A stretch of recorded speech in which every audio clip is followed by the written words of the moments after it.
When Putin went into Chechnya, he did some unspeakable shit.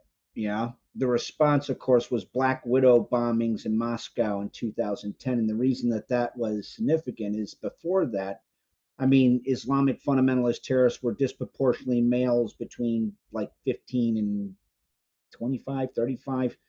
So, what is, given your insight into Iranian culture and or the Mullah regime remnants, the regime remnants, and how they think about things, do you think that they would are looking to develop their version of Black Widows? Black Widows was a term given to Islamic fundamentalist terrorists that bombed Moscow's subway Oh, in 2010. They were comprised, at least their initial cadre, solely of women that were, what do you call it, widows, hence Black Widows from the Russo-Chechen War. And I was saying, because of your deep insight into so Iranian what culture. kind of operations would these be? Would they be doing? Suicide bombers. Oh, we already have that. We already had that. Yeah.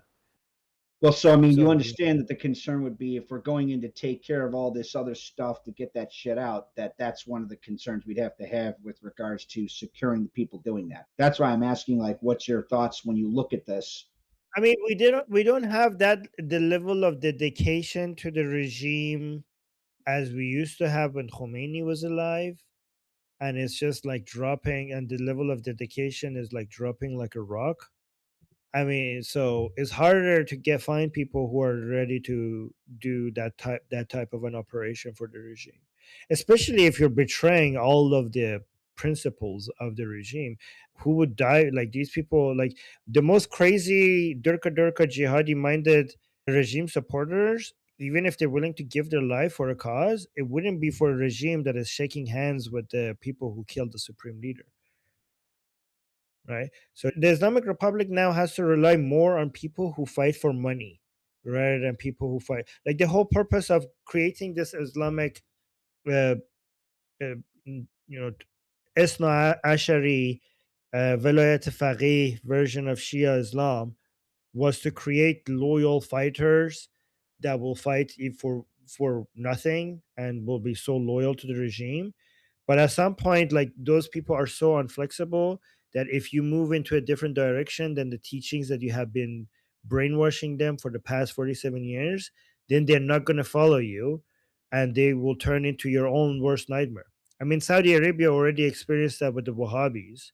They started exporting Wahhabis everywhere in the world, and they ended up, the Wahhabis now they hate the Saudis more than anything else. They hate the Saudis more than the Jews now, because I mean, when you support Durka, you get Durka. What did you expect? Like if you want to be pragmatic, now you have a whole base of support that is not pragmatic, and they expect you to be as Durka as they are themselves, as jihadi as they are themselves, right? So the regime has basically changed direction from the very ideology that it promoted, and that's why these people do not see the regime, they see the regime less and less as a reflection of their own insane ideology as they used to. I mean, again, it started many years ago. It is the main escalation started with the master revolution and the regime not enforcing hijab inside Iran. That was like that was the main drift between the regime supporters and the regime. It started then, and it has now peaked with the opening of Strait of Hormuz. So yeah, if I was a jihadi Shia, if I wanted to die, I would save it for somebody that is not the Islamic Republic right now. The Islamic Republic doesn't seem very Islamic anymore to me as a jihadi person. If I was a jihadi person, right?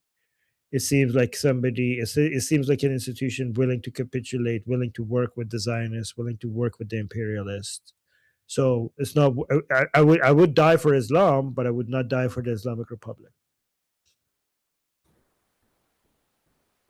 Yeah, I would also like to add that the probability is very, very low unless you have like US troops or Israeli troops just parading throughout the streets of Tehran, and even then It would be similar to like how in the US you have these deranged school shooters. They just act on their own. They get a weapon and they go and do something on their own. I think it would be more like that rather than anything organized. And then just so we can get through the list, we have a couple people on. I'm just gonna go ahead. So Cat Lady wanted to share this video that I can share. It's a minute long about the Jewish synagogue. Oh, oh man, wait. Let me see if I can. Can you guys tell me if there's audio here?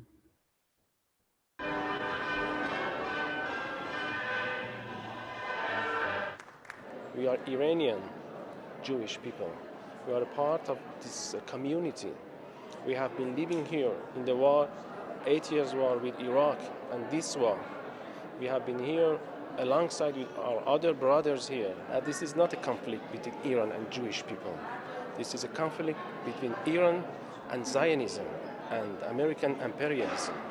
This is not a war between nations. We have long known that the Zionist regime uses the name of Judaism solely for its own benefit. You see, war is never pleasant. No matter which side the killing occurs on, especially when civilians are killed, it is upsetting.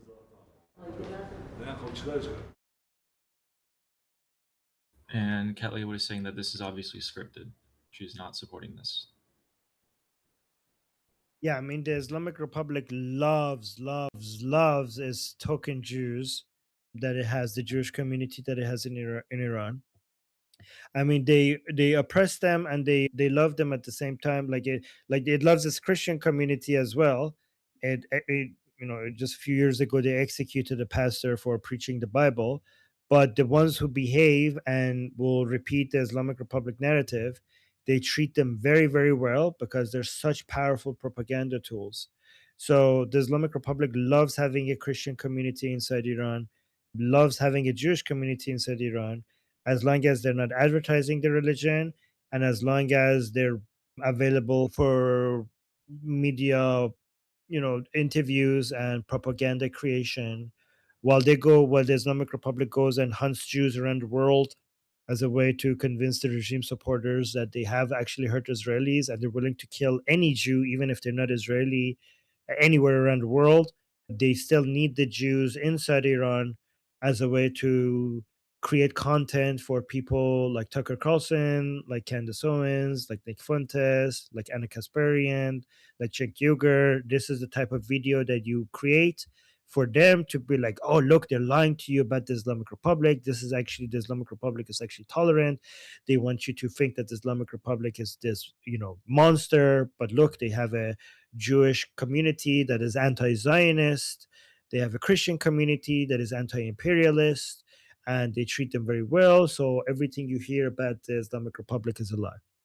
They won't tell you that actually, the mullahs in the Islamic Republic constantly talk about killing Jews, talking about how Jews are inherently evil, that it's not the Zionists that need to be destroyed. It's actually the Jewish threat needs to be completely destroyed.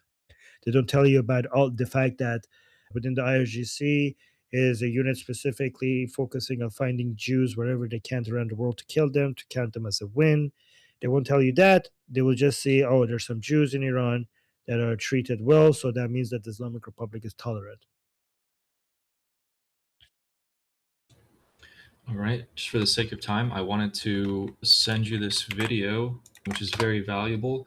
It's not letting me fast forward onto it. I want you to watch it or even share it on the show. This is super, super good. About a minute. Oh, I don't know if you've seen this before or if you shared it. yeah, I had it actually in my list. It's good that Okay, you, cool. but Samantha wanted to respond to this video, and then after that, I'll share it. Okay, go for it. Samantha? Yeah. Okay, so when Kelly says it was scripted, so things can be kind of like saying something scripted can actually be kind of like a shade of gray, not necessarily black and white. Because when you have like an environment where people know, like, hey, if you piss people, like the leaders in this like group or the people in charge off, like things can go really bad for you, and people feel pressured to like prove their loyalty and stuff. What you can then start doing is you can then start having like the people in charge making like statements about how we feel and how And then, that lets people know, like, oh, this is the script. And that's like a way of basically telling them what their script is. And then have them say how they feel. So like with Iran, you could have or the Islamic Republic, you could have a situation where if they're feel pressure to show loyalty to the regime and, are afraid of what happens if they don't show enough loyalty to the regime, and the regime says like, all our people feel this way, our Jews, just like all our people are all with us and feeling this way, and then you point the camera at them. You don't necessarily need to like tell them like, hey, this is what you need to say. It's like you kind of told them without telling them what to say.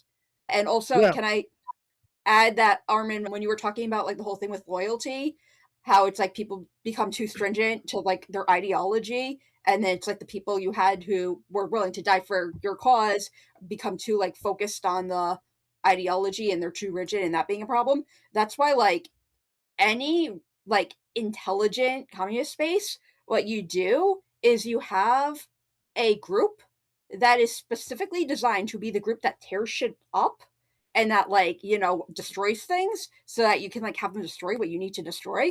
And then you have a second group that is meant to destroy the group that likes to destroy things should they turn on you. Interesting. With regards to this being scripted or not, I do agree, and actually, I think some of them might actually believe what they're saying because of the environment that they're in. I wouldn't even be surprised if some of the Jewish parents, older ones, decided to, maybe they didn't believe this, but when they told their children that the Islamic Republic, like they didn't do this, oh, the Islamic Republic is lying, but we say this to survive, because that's risky. If I'm a parent, I'm just going to tell the Islamic Republic narrative to my children as the truth, so that they're not dealing with, because if I'm thinking about their safety as a Jewish mom or a Jewish dad, I would just brainwash my kids with the Islamic Republic narrative so that they believe it, so that they say the lines that will keep them alive. I mean, Right? when So something's not like a fact-based claim, it's more an opinion-based claim. Like, I believe that war is bad and that we should never fight war. Like, or I feel like this person was like making everyone uncomfortable and being an asshole. Like, opinionated statements, not fact-based statements. It's very easy for people to convince themselves that they have the opinion that will get them the most like praise. yeah, I was basically suggesting that when it's a matter of survival, you might end up believing the things that you need to believe. Like, you might not just lie, you might actually end up believing the things that you need to believe to survive. It's not just a matter of lying about saying the thing. It's not just a matter of saying the things that makes you survive. It's a matter of believing the things that makes you survive.